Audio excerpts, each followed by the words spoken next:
Okay, so today I'm making a different type of bread. It's based on the Skippy Pizza from Queen Street Pizza, which we get at the Big E every year. So I'm going to start with an Amish French bread starter. I'm going to add 3 eggs. I'm just going to mix that in real quick.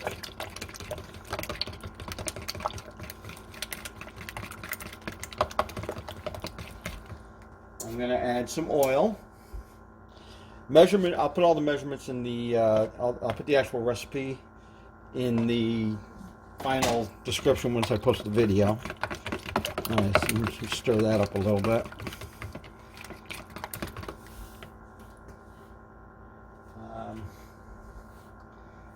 Next, I'm going to add I'm actually going to combine my flour and sugar together before I add it. It should make it so the flour doesn't clump as easily. It's going to be, I believe it was a 2/3 of a cup of oil. It's 2 cups of flour and a cup of white sugar. Let me just give that a quick mixing in just to. Now, regular Amish bread will call for vanilla, and some of them call for a pudding mix and milk. This does not. This is a simpler version. But I'm hoping combining these two will help the flour not clump. It should. Right. Just oven preheated to 350. You also have 1 1/4 teaspoons of baking powder, I think it's a 1/4 teaspoon of baking soda and a 1/4 teaspoon of salt. So I'll just put that. Now, I'm not wearing gloves. I'm doing this at home for me. So if you do this for other people, you may want to use your food safety standards. Make sure to wear gloves and all that fun stuff. Alright, now I'm going to start adding the flour and sugar mixture. I'm going to combine that. It didn't combine as well in the bowl, but I'm going to mix all that in. Get that mixed in good. Now, if you have wooden spoons, I recommend using them. I do not. So I'm using a fork as my utensil for stirring.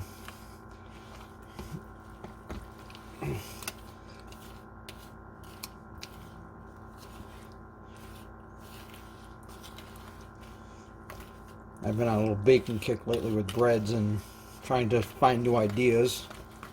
And I was thinking of that pizza that I had at the Big E, and it's a great tasting pizza, so I suggest if you go to Connecticut House and you get a slice of Skippy Pizza. You won't regret it.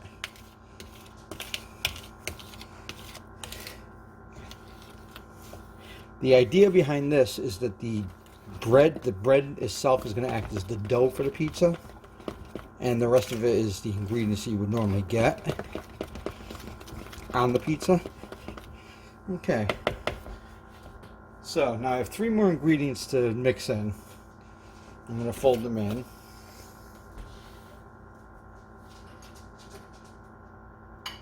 Let me go grab these. Okay. We've got peanut butter. I'm using peanut butter chips. I'm going to fold that in first. I did about a cup of them. Might have to add a little more. I'm going to see how it looks. I have 8 slices of chopped bacon.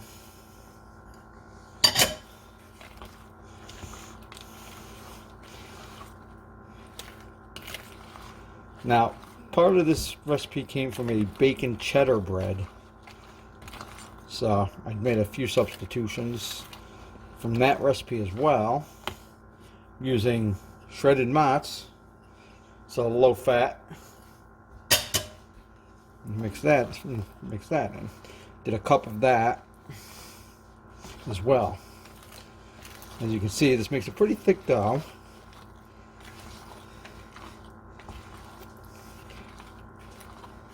Now, like I said, most of your Amish bread recipes will call for vanilla. I did not include that this time. I didn't know if it would. I don't think it would go as well. I don't know. All right, now this is a really thick dough, so I'm gonna just scrape some of that off and grab a spoon. All right, I'm just. Like I said, you're doing this. You're doing this in a restaurant. Wear gloves. Like I said, I wash my hands before. I'm gonna wash them in between doing this and separating it.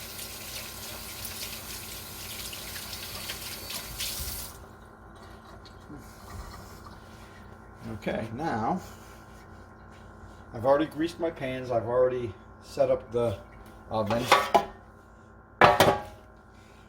Now it's time to pour them in. You get 2 pans. Grease them up.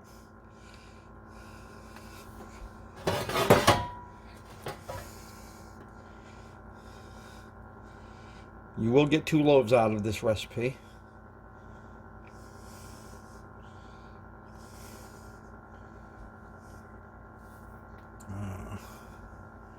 I do need a spoon though.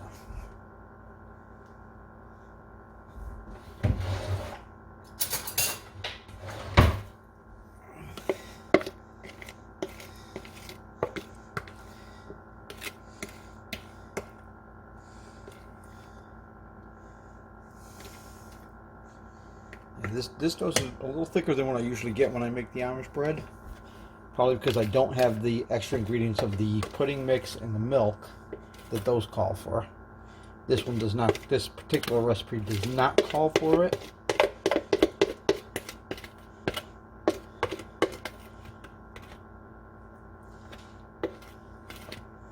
I'm not sure what kind of pudding you would use anyway. Possibly vanilla.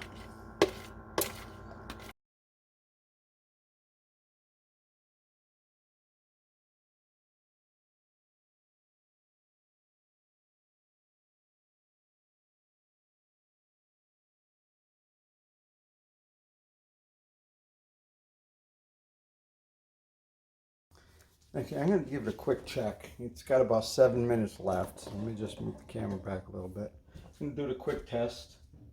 Yes, I use a toothpick to check it. Let me pull one out here. As you can see, I'm going to stick the toothpick in.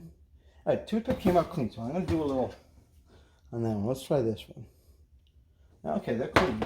I'm going to do a little additional feature, which I'll show you in a second.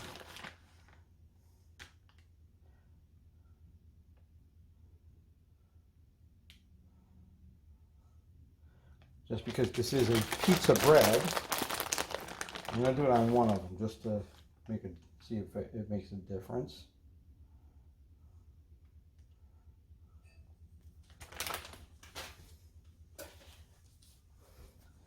And as you can see, I threw some mozzarella on top of that one. Let me just throw that in for a few minutes. This one is going to set to cool on a rack. It stays in the pan for about 10-15 minutes so it separates off of the edges without falling apart. I'll throw that one in, like I said, for a few minutes. I'm going to check it in a few minutes and I will turn it back on when it's done. Okay, so this is actually done. I'm going to shut the timer off. I'm going to shut the oven off.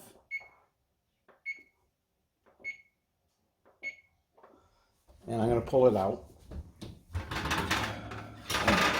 I decided to throw a little extra mozz on this one. And let me just pause this for a second. I'll come right. Okay, and this here we have the finished products. One with extra cheese and one without, just to get an idea of what they both taste like. They're going to sit in the pans for about 15 minutes before I flip them out to finish cooling off completely. And we'll see how they taste at the end.